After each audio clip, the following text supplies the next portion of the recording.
It is great to see you. For the audience, can you just quickly introduce yourself and give a little bit of background on yourself as an artist? Sure. So I'm Susan Sullivan. My art journey, it feels very similar to a lot of the other artists that you have had on the podcast, something that I've loved since childhood. My mom will joke to say that my painting career started when I started making nail polish murals on the walls at the house. But really, I remember getting gifted art supplies, birthdays, Christmas, getting new packs of watercolor pencils or watercolor, whatever it may be. My parents were very supportive of signing me up for art camps during the summer. I loved it. And I think looking back, I can recognize that I did see some talent there. Like I knew out of my classmates that maybe I had a little bit more of a gift in art. Definitely continued through middle school and high school taking as many electives as I could. I specifically remember in high school taking 3D art and loving it, which is not something that I practice now, but our high school actually had a kiln so we could fire our pots that we were making. We did some plaster molds and just experimenting with different mediums throughout my childhood.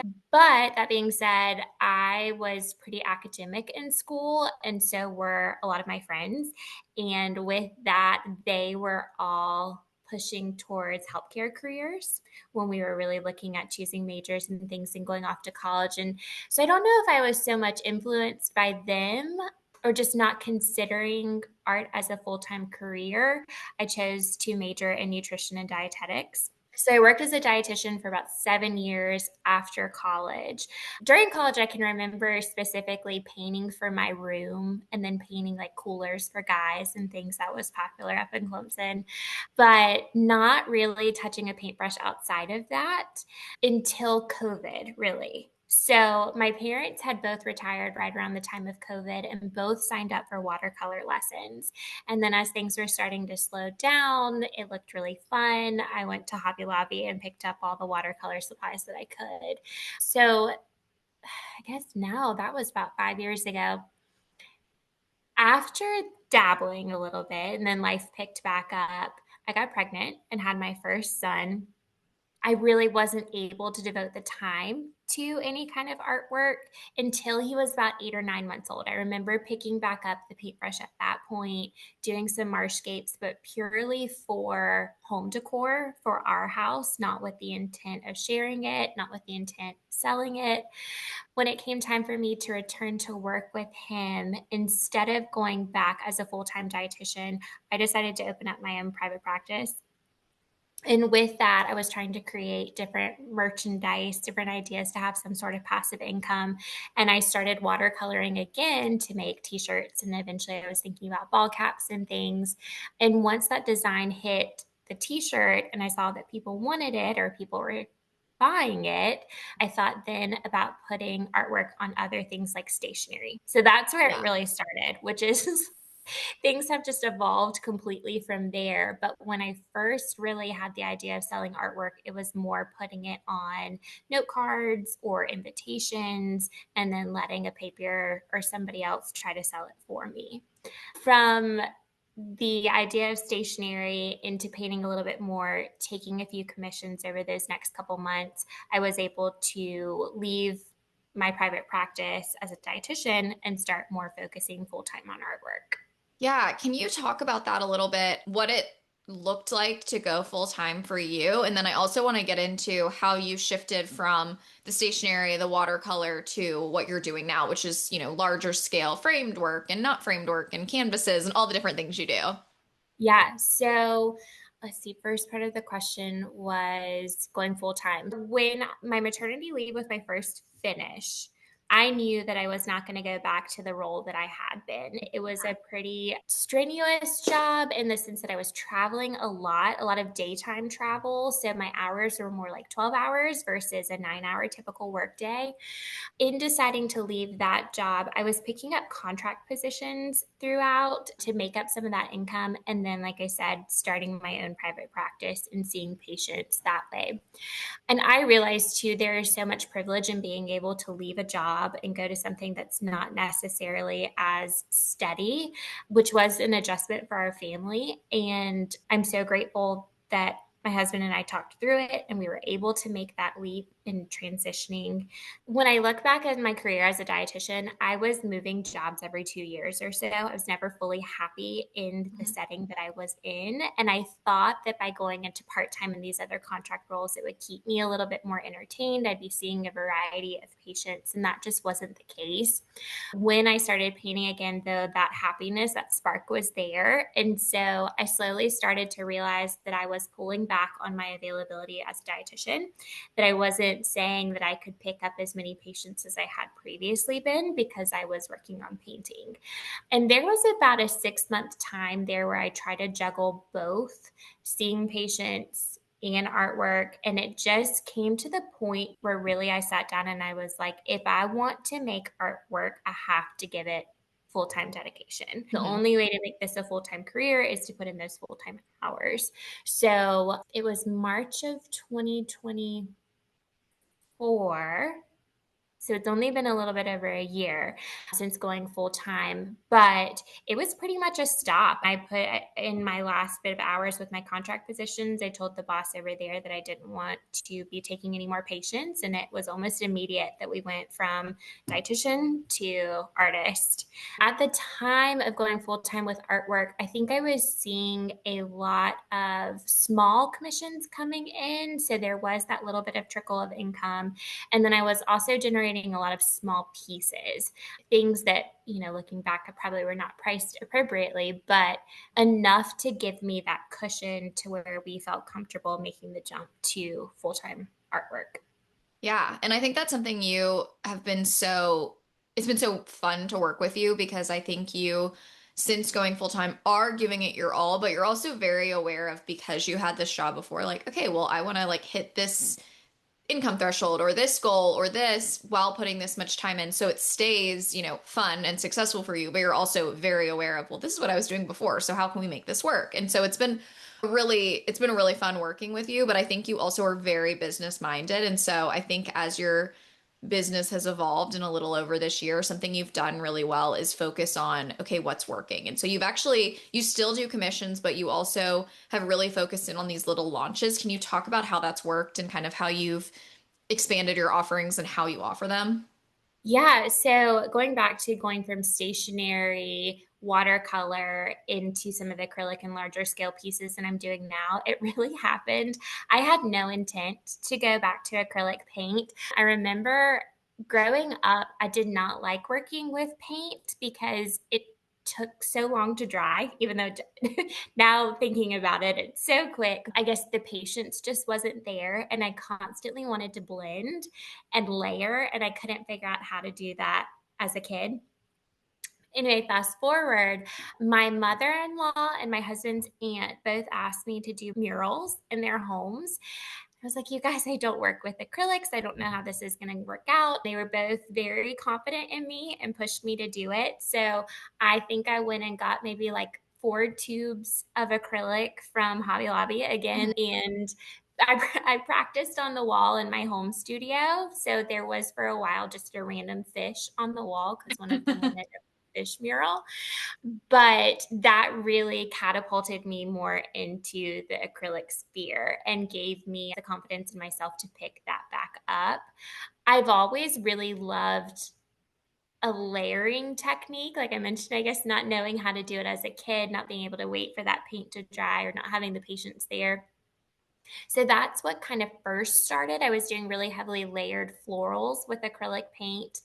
And I started receiving a lot of commissions for those florals, mainly for nurseries, which is so, now being a mom and having planned nurseries, so special to be able to be a part of those rooms. It's just not necessarily where my ideal was for Mhm. my paintings or for my artwork, and not necessarily maybe the ideal color palette that I wanted to be working in. Everything, and I still use a lot of pastel colors, but it's still lots of lavenders, lots of pinks, lots of colors that you don't really see in my artwork now. I guess I made the change again and started experimenting a little bit more with oil pastel around Christmas of last year, so 2024. But the just the way, and again, the mediums that I'm using now have shifted. I'm a big texture junkie. I like to have Mhm. lots of texture on the canvas. I'll even put down some modeling paste before I even start painting on them. And truly, when I've tried to paint landscapes recently with nothing on the background or not adding any kind of extra component to it, it just feels really naked to me. Now the florals that I'm doing, there's a lot of modeling paste down on that first layer. Then I do a layer of acrylic. Now I've been adding some paper. I'll even on top of that paper put oil pastel on it. It just has more teeth to it. It has more of a feel for, I don't want to keep saying texture, but it just Yeah. feels more alive than just using the one medium and having the layered acrylic floral pieces beforehand. I remember definitely being scared to go big, not knowing if I could cover a whole canvas. But now that I have, I'm excited to continue to keep going bigger and bigger. I think my largest piece to date has been a 48 by 48. And so I really would love to do a 48 by 60 in the near future, which is always scary to paint that, knowing that those may sit in the studio a little bit longer, to put so much work into it and having it just maybe hang out again a little bit longer. But I think it's something that I'm really excited to try. Yeah, definitely. Well, kind of speaking to that, how are you thinking about when you're creating what you want to create, like something large scale that maybe will sit a little bit longer because that's normal, versus I'm going to create a collection of, I know you've done like framed florals and they've sold out and done so well. Like, how do you balance painting what you think is going to sell, which I'm sure you still enjoy, but versus painting, large scale that might take a little longer that you maybe are itching to try? So much of this is trial and error and trying to figure out what your audience wants. Like I mentioned, I came from work. I know what my family needs in order for Mhm. us to continue with the lifestyle that we have. So there is so much that goes into it to making those business decisions. I'm not going to call anything a failure because you learned so much, but last fall I think I got absorbed into what you're seeing on social media with artists putting out these really large canvas collections that sell out in 24 hours. And so I had it in my mind that that's what I was going to do. And I prepared about, I think, 8 large scale abstracts. And again, I had the thought that my buyers would see them, they would love them, and they would sell them out. And that was not the case. So, not only was last fall kind of weird just with buyers in general, October was Mhm. a slow month. That's when I chose to do that abstract release, and it was just crickets for a while. I do still love those pieces. I think probably 5 out of the 8 have sold, but it took about, I don't know, maybe close to 8 months to even get those sold. That learning experience is really critical. And, I think there's a place for that. And I hope that in the future, I'll get to a point where I can do a big canvas release that sells out, whether it's with the help of a gallery or doing it on my own. But what's worked best for me lately, in order to know that I will meet that bottom line, is to do a series of small releases or Mhm. releases of small works, I guess, each month. So it's almost working backwards to say, if I know that I need to make X this month, how am I going to achieve that? Maybe it's with one commission, hopefully. Maybe it's with 20 small pieces. I think January is when I really started and rolled out, and I think there was 20 small pieces. With that launch, I did choose to matte and frame them, which is something that I'm thinking about differently now. But that was one of those really quick sellouts. So it seems like my buyer takes less time to think about a purchase that's under $200. Mhm. Um, so again, I can rely kind of on that income coming in pretty quickly. And then maybe 1 or 2 large pieces that month get sold and help me to reach the cap that I want to be at. Yeah, no, I think that's great. And I think it's really critical that you understand your customer and your current customer. Because, I think we've talked a lot about expanding you into like more and more of these bigger pieces, but it's also so critical to know the customers you have right now and what they want. And I feel like you've really figured out a system that works for them, and Yeah. so it's working for you. Definitely. And I will say too, I'm still on this journey of figuring out where my pricing is going to be. But what I've really wanted and trying to identify that target audience, I want my artwork to be in, I guess, more and I hate saying this because I want it to be accessible for everybody, but I do want more of that affluent buyer valuing the artwork and putting it in these homes where I can potentially get a designer shot from it or something to help again with the marketing and continuing with the branding. And I really found that's not going to happen until the price point increases. Last year, my first year, when I was selling some canvases at half the price of where I'm selling them now, I don't know that they were necessarily going to where my ideal customer was. Well, I If think that that's a really important point. And I think it's also important to point out that you have since and you are continuing to like slowly raise your prices and you're still selling stuff. And I think that's really important because I think people fear raising their prices and fear losing sales. Can you speak to that? Like, did you notice any drop off as you raised your prices? No, I really didn't. And that I'm so fortunate for. But I do think that I've noticed a shift in audience. Definitely, like I said, things were going into nurseries. Mhm. Now it seems like items are going into bedrooms or sitting rooms or rooms that just seem to be a little bit more prominent in the house or Mhm. where, somebody is going to want to be really showing off the artwork on the walls.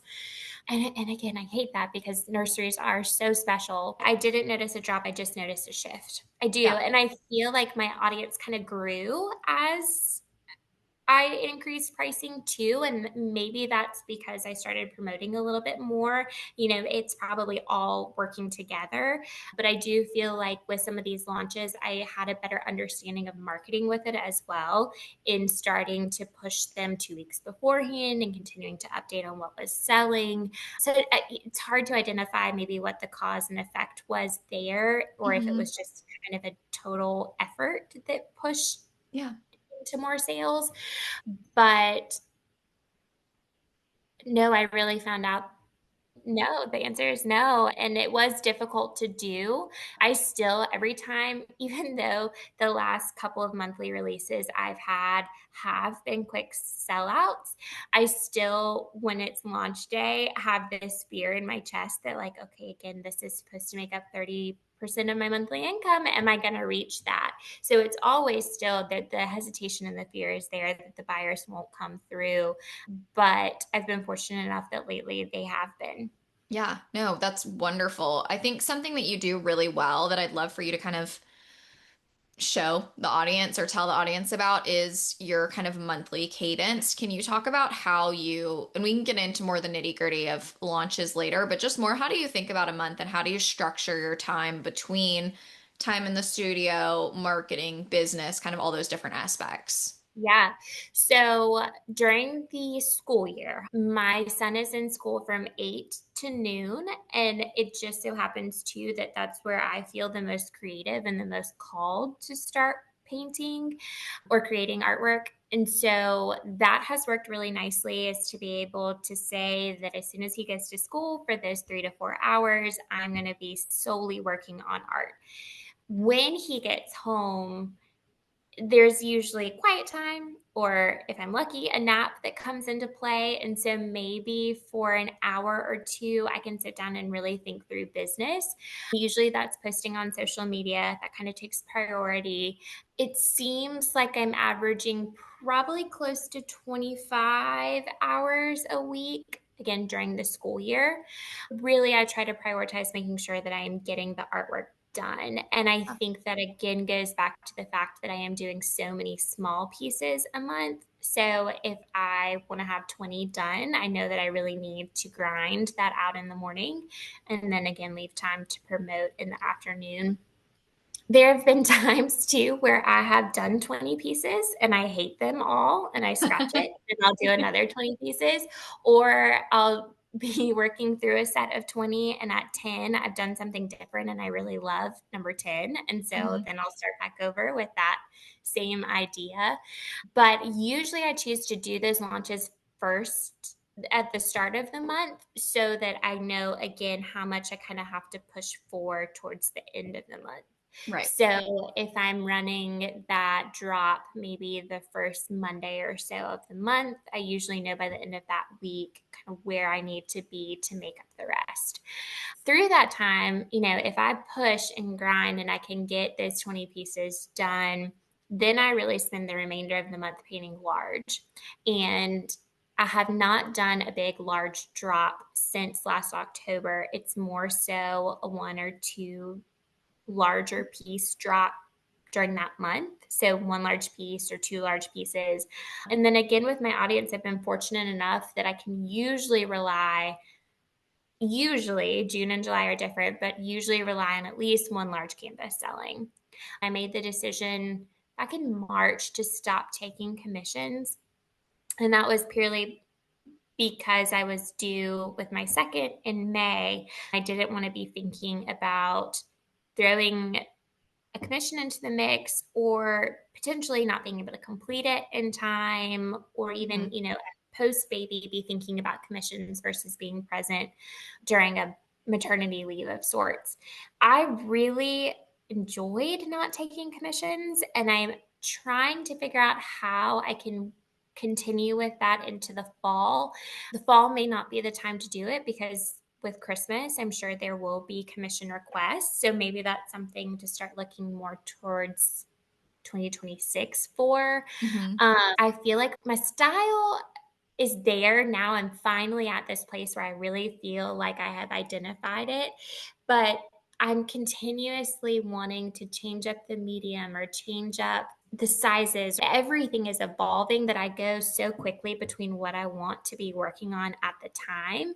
And so that's where commissions are really hard for me, is if the request is for something that I was doing even just 3 months ago and I'm not working on that now, I'm kind of like, okay, yeah, great. Thank you. I'm glad you appreciate that body of work, but I'm here now. I'm hoping that come with a little bit more establishment, maybe year 3, I can kind of just have, this is the body of work that I'm working on right now. Buy from there versus taking the commissions that may be just a different color palette than what I want to work in. I don't really get requests for things outside of my scope. I've never been asked for a landscape. There was one time I was asked for a landscape and I punted it to another artist that I know. I think people can look at my social media or look at my website and know exactly what I create. I'm not getting oddball requests. So that's not the thing with not wanting to take commissions. It's just purely the selfishness that I'm having so much fun creating what I am creating. And that's kind of where I want to keep my head at the time. Yeah, no, I think that's great. And I think you're definitely working towards that. I think you'll be able to move away more and more from commissions. Like every few months, you're going to see that become more apparent. One thing I want to really dive into with you, because I think you do it so well, is your launch model. Can you explain, really from start to finish? And you've touched on some of this already, but how do you create, market, sell these 20 small pieces every month or every so often? So, learn from you. You said, I remember, market for 2 weeks, at least 2 weeks before, and then at least 2 weeks afterwards. And so, really, around that 2 week mark, I started looking through up until my due date in May on what I wanted to release. So, I knew I wanted some variety coming into. There was a point where I did, I think in March, tiny little mini marshscapes. So, that was something outside of my floral scope. But I went through and I kind of identified what I wanted to be releasing each month and how many pieces I thought was doable. So it's almost like I'm creating the artwork the month before. And as I'm creating, I'm just trying to snap as many pictures as I can. I'm not huge on doing reels. There's something that I'll overthink for hours. And so I will take some video footage and I do put that out there. But oddly, for me at least, it feels like my carousel posts or my static posts are the ones that perform better, or at least garner more attention. So when doing those launches, I usually just do large carousels showcasing each piece, just giving a little bit of a teaser out there. I have dabbled in boosting posts with these releases as well. If I know that I can kind of think that the majority of them will sell, maybe taking 5% of that or so and putting it back into Instagram ads.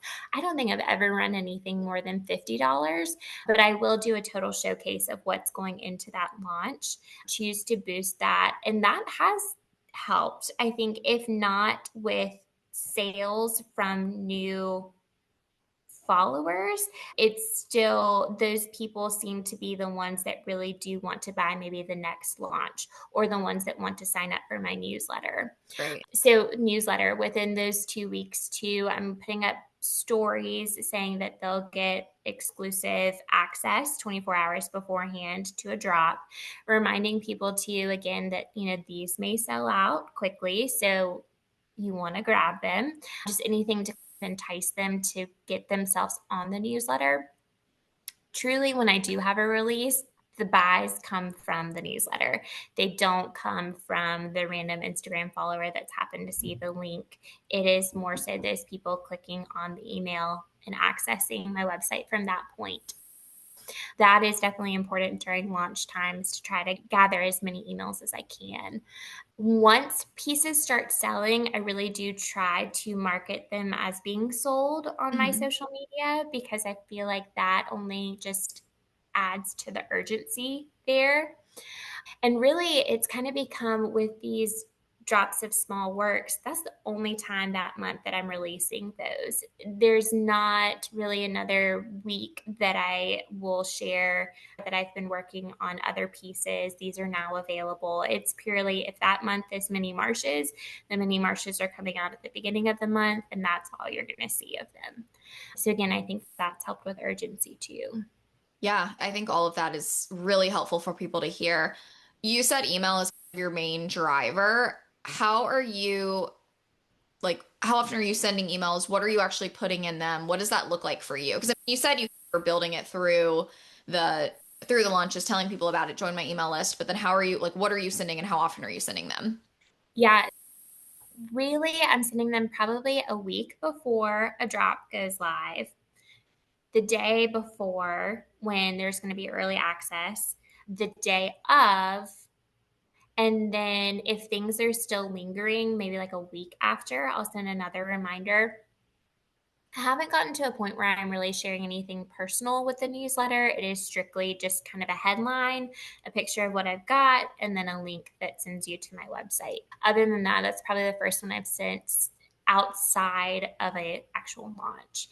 But maybe getting to a point where they are a little bit more regular. Right now, this is just working. And I think it goes back to what I want to see as a customer as well, is that I just want that quick little snippet, the quick headline, tell me what I'm buying and send me to the Yeah. storefront. I think that's the same way kind of I approach social media too is again, I mentioned I don't really like putting reels out there. I don't really like consuming reels either. Maybe another buyer or maybe my ideal customer is like me in that mindset as well. Yeah, definitely. No, I think that's a great way to think about social media is like, how do you consume it? Because your ideal customer is probably going to look a lot like you. I'm thinking the busy mom that's holding somebody in one arm or, listening, you can't really watch reels if there's an infant napping on you. Right. So that plays Yeah, into it. that makes a lot of sense. Well, can you share what has been one of your most successful moments up to this point in your career?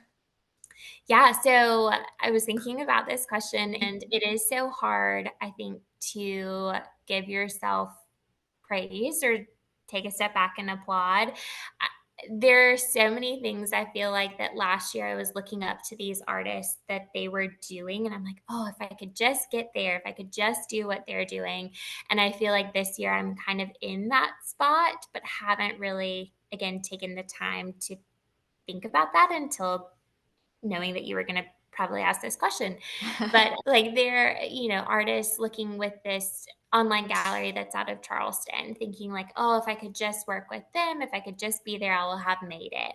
And so now I've been working with that gallery or even being on the podcast. You interview so many wonderful artists, and there are episodes that I've gone back and even kind of searched for an artist maybe that I'm idolizing at that time and seeing they've been on the podcast. And again, now I'm here doing the podcast.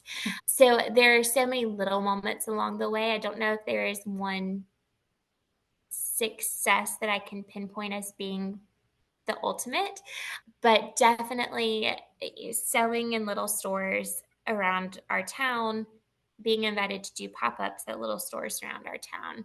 Local achievements like that are so wonderful and feel so successful. Anytime something sells really feels like a success, whether that's coming from the small drops or even when a large piece of artwork sells. That is so wonderful as well, knowing that somebody is spending that amount of money on something that you created. Other successes, I did Spotlight on Art for the first time this year, and that was a wonderful experience. And I'm really looking forward to next year now that I've truly identified what it is that I want to make and what I feel like my style is. I'm hoping to add more pieces for that show, continuing to see if there are other show opportunities out there that may be appropriate as well. I just, anytime there's positive feedback, anytime there's growth, it all just feels so good and nurturing, and knowing that, you're on the right path for something. Well, what do you see next for your business? So I would really love to get into textiles. I feel like that's such a common thing right now, but growing up, my mom, I remember her, she would make clothes for my American Girls. And if she was making them for the doll, she oftentimes would make like a skirt or a matching pants set or something for me too. And so textiles are always so important in that sense, that fabric, I guess the selection of the fabrics and the feel of the fabrics were so fun and special to get to pick out. I definitely feel that way as an adult too. There's so many patterns out there that I'm like, oh, I wonder what it would look like if I substituted that color for this color, or knowing when a textile has in its pattern more of hand drawn work versus maybe something that's created or generated by more of a computer. Long way of saying, I really would love to be able to see my artwork on some of these textiles, knowing that I have such particular requirements about my own textiles, my own clothing patterns and things. So what I'm, again, just after having finished planning a nursery, so specific with the patterns that I chose for her, the pillows that we have, all of that is so fun to be able to, I guess, see your personality come through in some of this home design work. And so maybe with textiles, I feel like I could achieve that too. Just as an aside, maybe as a soundbite for you, because we go to the fabric store so often in our town, our little main street, my son loves it. It's maybe only like 4 aisles, and the bolts of fabric are there, like laying out on the aisles. They're just overflowing with fabric. And the owner usually brings his puppy. When I go, Trip is usually with me, and it has become his favorite spot. He requested on his birthday to go to the fabric store. They're constantly there. I mean, I think that would be such a natural next step, is looking to experiment to figure out how I could get some designs on fabrics. Yeah, I love that. Well, I think that's amazing. And I have such a vision for you continuing to go forward because I feel like even in the short-ish time I've known you, your business has flourished so much. And so it's fun to think about how it can continue to grow too. So, Yeah, it's really been fun. I don't think of myself as having a business mindset. I think that my husband is very analytical. And so I'll think that I've had this grand business idea. And he's like, well, yeah, like, yeah, that's right. That you should be trying to sell this way or that way, or be pushing product that you have. And so it's definitely been a journey in trying to figure out the best way to still love creating, but knowing that you're doing it for a bottom line sometimes too. So, yeah, I love it. And I definitely think you're business minded. Like just working with you, I'm like, she definitely has the business mindset. So give yourself some credit. we're trying, we're trying, we're trying. Yeah. Well, I love to end every episode with a lesson or a tip or something that you can share with my audience that's helped you as an artist. Does anything come to Yes. mind? A couple of things. So I would definitely say put your blinders on, especially if you're like me and relearning the basics at the beginning. So since it had been so long since I had taken an art class, I think I'd look at some things on social media. I know, for example, there was some artists that came out with a reel or a tidbit that said on there to never use titanium white, always to mix it. If you Mm. use it by itself, it just looks too anemic. And that got in my head so much that I felt like, again, I wasn't a true artist if I was putting just white on the canvas. But now I'm like, sometimes I just want white on the canvas, and that's okay. And same way with color mixing. I feel like there's so many tidbits out there that say to never use paint out of the tube, but sometimes that's just what you need, and that's okay. That's where I tend to overthink all of these rules and being so by the book. And again, like I said, having to kind of retrain or reteach myself more of that color mixing. So Be cautious with things like that. Just because somebody says it doesn't mean it's the end all be all. What I have found that's great is that there is such a place for community, though, there, that if you can have the blinders on and not be affected by somebody else's work, it's not competition, it really is collaboration. And there are so many times that I'll just DM different artists, either saying that I love your work, this is wonderful, or potentially like, how are you fixing oil pastel to a canvas? Like, how do you feel Yeah. safe in shipping that? So that's been huge. Even though I just said not mixing your paints, not always necessary, I will say so much has taken place really since I have started identifying more of what feels like a true color palette for me. And that Mhm. came with mixing. And I will say, tip with that is to use ChatGPT, because even the free version, I know the paid version gives you a little bit more detail with this, but if you're just looking for like a timeless blue, you can type into there and ask what would be a timeless, sophisticated blue that's going to go with traditional design, and it'll come up with kind of a mixing pattern for you. That So is that has been so so smart. helpful.